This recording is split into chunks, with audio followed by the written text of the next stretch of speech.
Speaking of nerds, Microsoft. Microsoft. Yeah. They showed a lot. But it wasn't until I saw Sony's presentation that I realized they probably talked a lot as well, which compared to Sony's, like, here's the thing, here's another trailer. There's a lot of talking in between things. They also had a lot. Well, and this is just generally. They also had a lot of stuff about their the Xbox One S and the Project Scorpio thing, which is like fine, but I've already got an Xbox. I watched it from the opposite thing of I don't even have an Xbox, so a lot of the ones where they were going, oh, and this is an Xbox exclusive, I just kind of went, right, well, I'm not even going to write that down. I mean, you don't want an Xbox S for $299. No, because it's going to be £300, isn't it? And I would rather spend £300 on Sony VR, if I'm going to be honest. Yeah. Don't blame you. That's fair.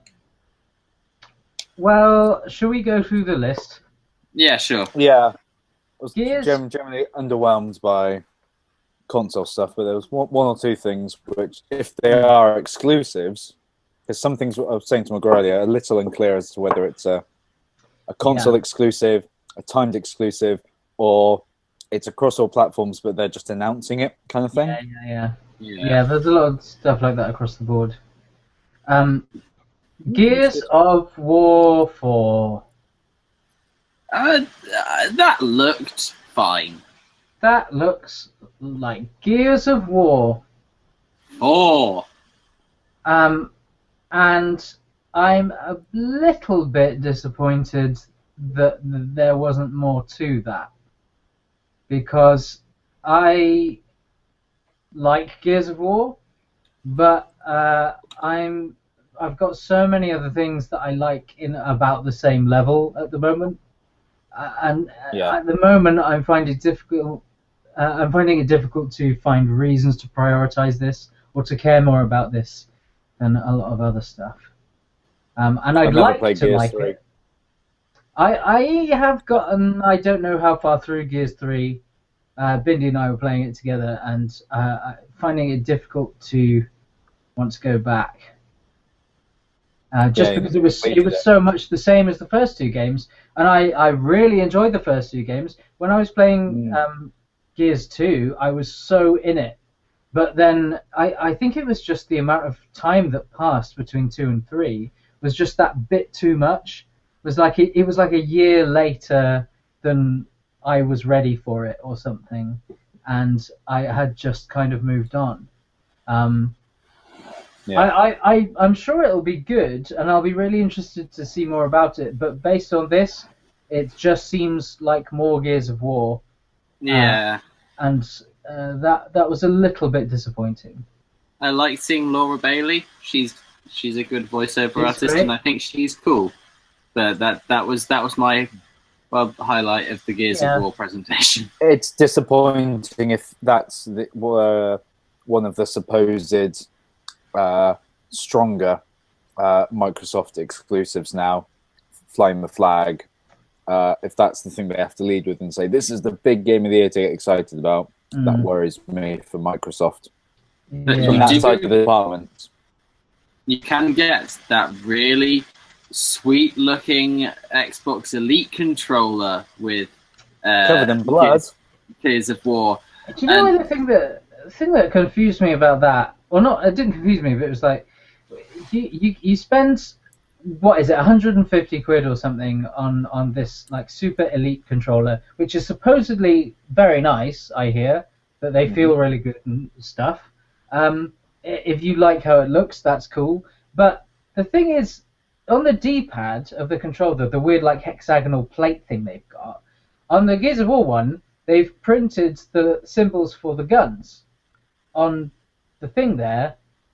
But if you want to like reassign your weapons to different buttons, then it no longer represents that. So nope. Those guns are stuck there. That's a problem. The thing that annoyed me the most about it, and that's very irritating, the whole not being able to reassign, not assign. Well, you could, but it would be wrong on the thing. Yeah, was we were watching it live together, and the one little thing on the top, they've got one of those strikes that you see people doing in prisons, and it's got 5 going down and then 1 going through the middle. That's not how you do it. Is that what they did? It was 5 and then 1, and it just. But you forget the Also, it's Gears of War 4. Where's the 6 come from? I don't know where the 6 has come from. You forget though, McGraw, that Gears of War isn't set on Earth. It's set in the future on a different planet. They probably have different numbering systems there. Ah, shit! I forgot. They work in 6s. You know they base all of their currency on the hexagon. Yeah. So Gears of War 4. Then they showed that trailer of Battlefield 1 again, where the horse gets blown up. And he gets the gunshot in his ear that he hates. Yeah. Because the bird got into the tank. Yeah. Classic war. Classic bird warfare. Always trying to take down the humans. It was a trailer for Angry Birds World War One. Oh. God. I really hope that will never become a thing. Calling it, that's going to be a thing soon. No, that's not my predictions. I don't like it. I don't want that, but Angry Birds versus Battlefield, I'd be up for. Sure. Make it happen, Rovio, or whoever owns Angry Birds. Forza Horizon 3 looked very pretty. Look like cars. But looked like cars. Recore. The game with robots. Wait, sorry, you broke up for me. I didn't hear which one you said. Recore. The I can't remember the name of the dude. Robot game. Yeah, the robot game from what's his face? Who done Mega Man? Yeah. His name escapes me. But that looks interesting. I was hoping to see a bit more of that, and I don't know if it's quite the game that I thought it was going to be. I thought it was going to be a bit more like, I don't know, maybe adventure-y or story or RPG focused than it is. But it seems cool. It looks nice. Yeah. Final Fantasy XV.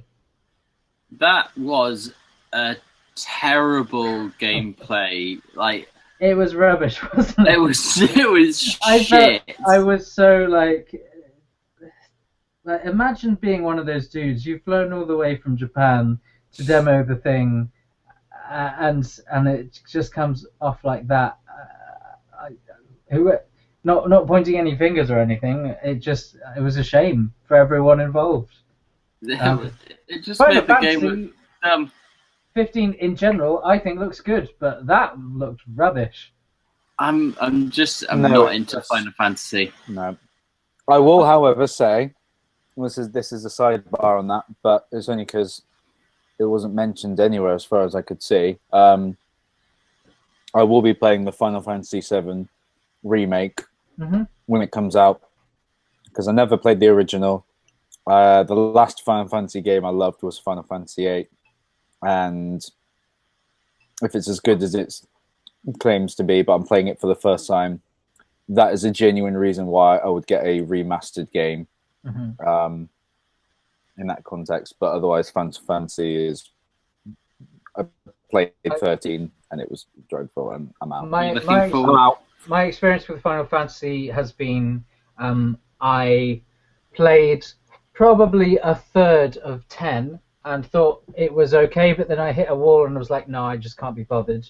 And then the other thing was I sat and like just watched my friend play through most of 7 when it came out, and that was cool.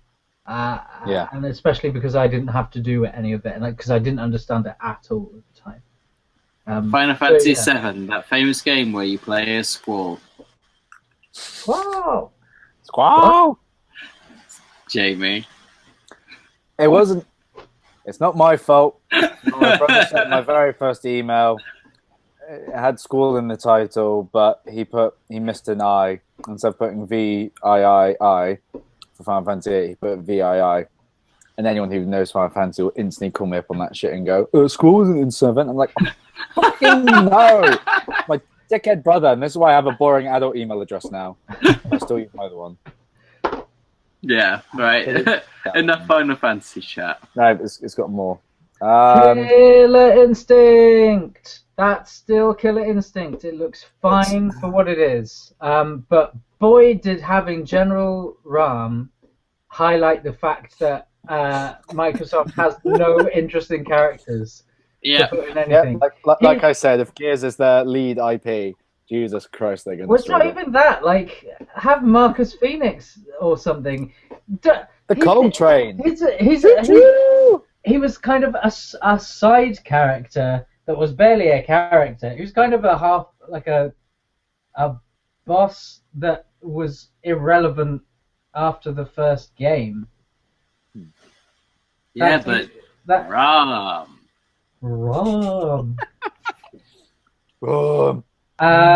Next on this list is Inside, which looks great. I've got no idea what it's about. It's on my list, though. Did you guys both play Limbo? Yes. Several times. I liked that game a lot, and this seems like it's offering a lot of the same, but maybe with more. It seems like it's got a bit more actual depth to it, and it seems darker, if anything. I was just amazed, like seeing like 3D renderings of things, but somehow still capturing that bright white and dark blacks that you get in Limbo, like just the artistic feel. There's more footage of it out there that they didn't show during the conference that I'd recommend you go and take a look at if you haven't already, of a bit more actual gameplay, and it looks good and quite intense, quite scary. Nice. Good stuff. I'm in. We Happy Few. Absolutely, yes. Is that? Yes. No, that game looks. The 1984 mixed with Stanley Parable style of however it's going to develop from there, but just as a setting, and even if it is another walking narrative, I'm sure with more depth, and they'll develop the genre. I think it looks very, very interesting. I'm excited to see where it's the possibilities of what they can do with it. Yeah. Yeah, that was my that's my highlight of the Microsoft conference. Yeah. I couldn't really give two turds about anything else because, well, the ones that are exclusive, and I can't play them, and the ones that the other ones didn't really grab my attention, but that one really did, and I'm glad that it's only timed exclusive. I'm definitely interested, but I wasn't so keen on that particular trailer. I've seen other footage of the game before. I watched Jim Sterling do a bit of a playthrough on early access of that, and it does seem very cool. But I felt like that trailer was maybe a bit heavy-handed, like a bit over the top, and I'm worried it might be lacking in a bit of substance. But yeah, I mean, like I picked up on the first reference to the whole. He didn't take X pill, and therefore he's going to start seeing the world in the real way rather than the Prozac happy world, and then they repeated it like another 3 or 4 times at the home point. This, then it's anti-establishment, and therefore we have to stop him and whatever. It's like, okay, at that point it's overkill. Yeah. I like. I mean, that's nitpicking, really. It looks cool. It looks interesting. The moment with the rat, like where they were smashing the pinata and it turned into the rat, I thought was really effectively done. Having never seen anything about this before, and the like that bit made me I genuinely went, like, good. Oh. Like it's a ghost. Spooky ghosts. Speaking of spooky ghosts, what do you guys think about Gwent? Zero interest. I haven't. I haven't not- played The Witcher purely because I don't have 200 hours to lose, and if I've not played the game, I won't understand the card game. I'm still interested in The Witcher, but I'm just generally not a card game kind of. I'm not going to be I- interested in just playing the spin-off. I've seen a couple of games of Gwent, and it looks interesting. Does it deserve a full game of its own? Some people think so. Some people think so. Did it deserve as much time as it got in a press conference where people were really looking, hoping to be surprised and impressed? I don't know. Does it mean that Microsoft's kind of grabbing at straws, considering that The Witch is on both consoles? It might be that Microsoft's trying to, get on better terms Hearthstone. with CD Projekt, and that's fair enough, really, because they're a fantastic developer. Is it not they're just trying to get also a part of the Hearthstone kind of market? I could totally see that. Tekken 7. Was Tekken 7 at Microsoft? It was. Yeah. Yes. And Akuma came to visit. I am excited about Tekken 7. As much as one can be excited about a fighting game, I've wanted to play another Tekken game for a while. I bought Tekken vs Street Fighter for the PS3 and was disappointed with it. I just want to find one that's going to capture what I felt playing Tekken 3 as a kid. I like that game a lot. Mm. Yes. It's not going to give me a wedgie, Robin. Yeah, I don't have anything to add to the Tekken thing. I don't have any particularly strong feelings about Tekken, but it looks that pre-rendered thing and the actual fight looks like Tekken. Did he say you get a free download of a remastered Tekken 2 or something? I don't know. I missed that. There was definitely a download of a previous Tekken game or something, and the one I incidentally have on my PS3, having re-downloaded it from the PS1, is Tekken 2. That was the last one I was. That and Tekken Tag Tournament were the ones I were really into back in the day. I don't buy into the world of it as much as I do maybe Mortal Kombat, but I am just generally cack at fighting games, so it's not really my thing, but I think it's interesting that vaguely appreciate them. I think it's interesting that now Tekken and Street Fighter's worlds are like officially canonically linked. Yeah. Because of Akuma, for some reason being in Tekken 7. So that's fun. They're not just calling them. Because fuck Soul Calibur. They're not talking like Tekken versus Street Fighter. They're just. I just hope that it maintains Tekken's controls, because I like Tekken's controls and I don't like Street Fighter controls. I know loads of people love them, but they're just I find them too finicky. Fair enough. I'm terrible at fighting games. Maybe that's the theory. And there's that. I'm not Probably because I'm great terrible at at them, fighting in real life. but I always have always liked fighting games. Anyway, Combo. Next. Dead Rising 4, the Like Dead Rising. Frank West Christmas special. The Dead Rising. I am happy about that. That seems cool. That was one of the ones that was leaked before the conference came out. But Bang of dicks. I generally am a fan of Dead Rising as a series. I like Frank West as a character. I think Christmas as a setting in games is always good. Apart from Arkham Origins. Hashtag Arkham Origins. Well, arguably that's the best thing about Arkham Origins. Christmas. Yeah, Fine. seems good. I'd like to see more. I'm withholding opinions until I do a proper playthrough of Dead Rising 3 with you, Robin. Fair enough. Because I don't feel I've explored that game enough on this gen.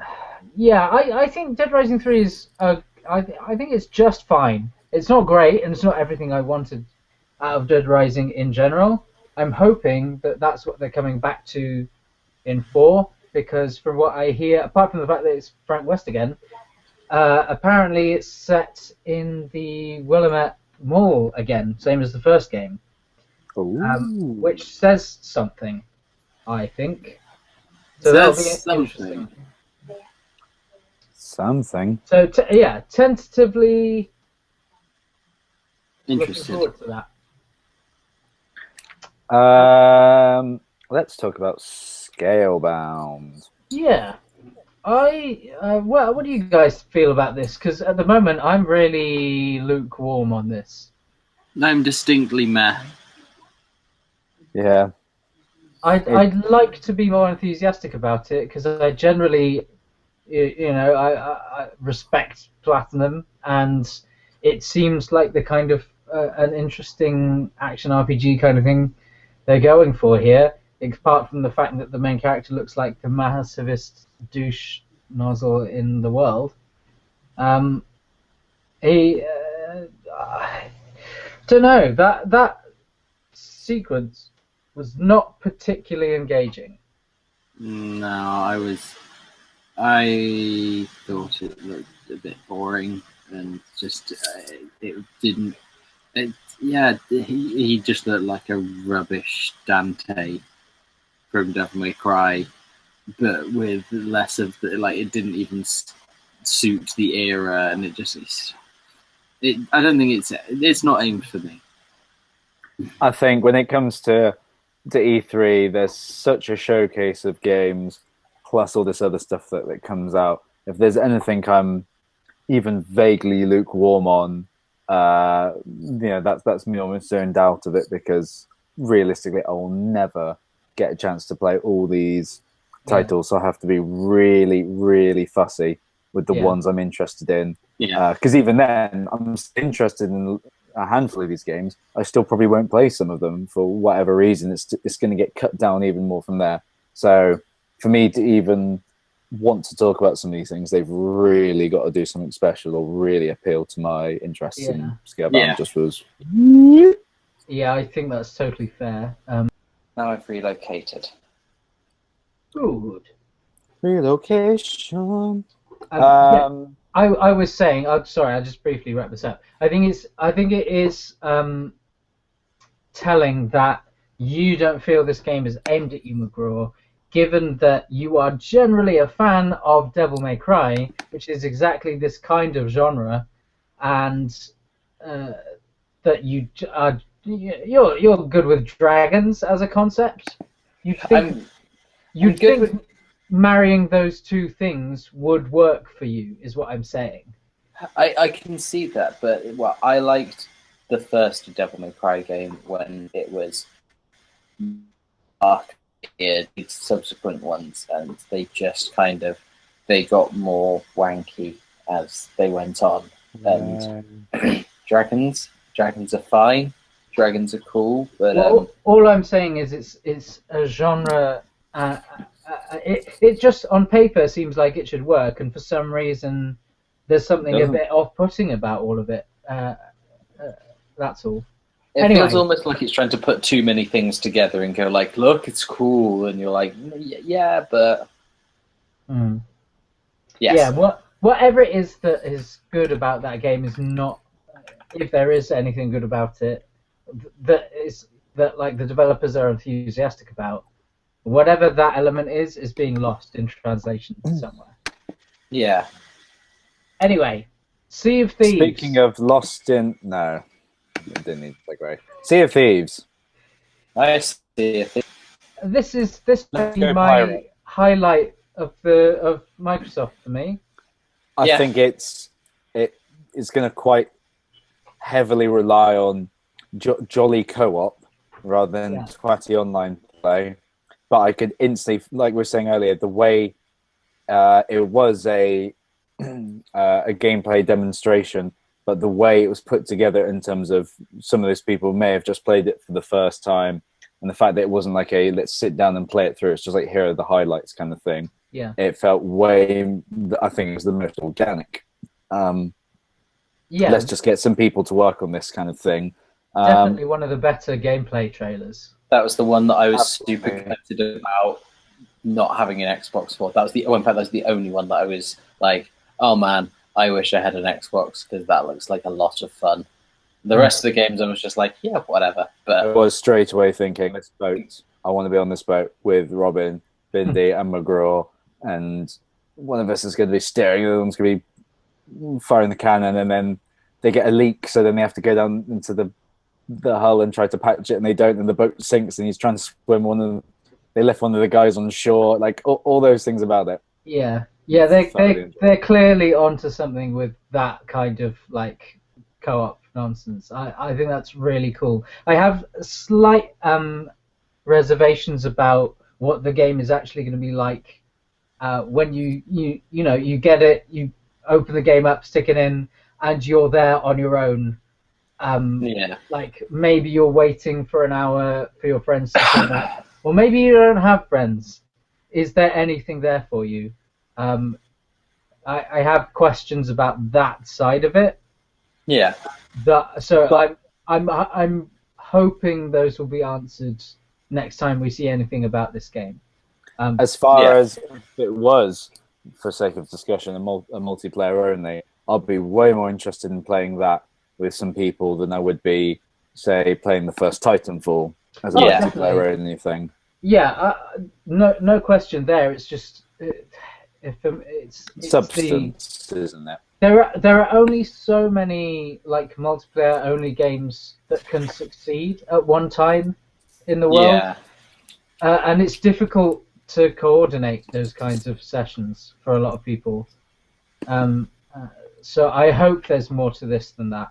I think that But for what it is, if it is just that, it looks really fun. I think there's going to be a really big online community around it. I can guarantee it that they'll get a massive one up there. I don't know what they'll actually like. I hope so. It looks very cool. The two last games on this list. Oh, there's actually a third thing I want to bring up that isn't in this list. Two last games on this list are State of Decay 2 and Halo Wars 2. I've got no feelings about Halo Wars whatsoever. I'm sure that's fine. Oh, It's not really my deal. State of Decay, I heard was awesome. I've heard from loads of people that game was really good, and I am hoping to get around to playing that at some point. So the fact there's a sequel to that coming sounds great. I don't know if you guys have any experience with that game. No, I've got no idea. I can't remember which game. Nothing with either. I kind of zoned out at that point. I was probably still thinking of pirate ships at that point, so it wasn't on my radar. Well, the only other thing I wanted to bring up from the Microsoft one, from their like indie dev speed reel thing that they did, was Yooka-Laylee was on there, which is great. We obviously saw the recent trailer to that anyway, and that game is looking awesome. One of the main takeaways from the whole of the Microsoft thing for me was just seeing Stardew Valley on that reel, because that is a game I really like the look of and have been looking forward to a console or 3DS release for a long time. So the fact that that's coming soon is great news for me. And probably not exclusive, because we obviously know that Yooka-Laylee's not. No, so I'm sure it was Microsoft's way of going, we've got a lot of indie games. Whereas if you actually try to look at which ones are actually exclusive, it's probably not many. I don't know many indie games who are really throwing in with a specific developer, because it doesn't really fit unless the they want the indie style. But and that's it for Microsoft, I think. Yeah. Just a very quick thing. I know this doesn't quite affect us in terms of our play style. I was avoiding saying that for this exact reason. Buying Microsoft games going forward for the Xbox One, which you can instantly download to Windows 10 and have your PC version. How does that strengthen or weaken Microsoft's console presence versus generally trying to builds they're trying to link the Xbox with the PC crowd? I'm not sure, but in general, as far as I can tell, this is not a particularly exciting thing from a consumer standpoint. It's more that it's sort of a business strengthening thing for them, in terms of being able to say, hey, you know, we've got more parity Windows between 10. things, but making these things closer together, which linking the ecosystems, making stuff easier for us to communicate with our consumers and whatnot. But I'm not sure I really get it, because I think if you are a PC player, you haven't got a lot of reasons to run an Xbox One, especially if you're putting all of your exclusive Xbox games on PC. I don't know why you would. The only thing that I could see potentially is that they want to take some of the sales away from Steam. That's that's what I'm saying. Like, it seems like it's more of a thing on their side of being like, hey, look, we're a big deal for games on Windows 10, even though nobody wants to play games on it.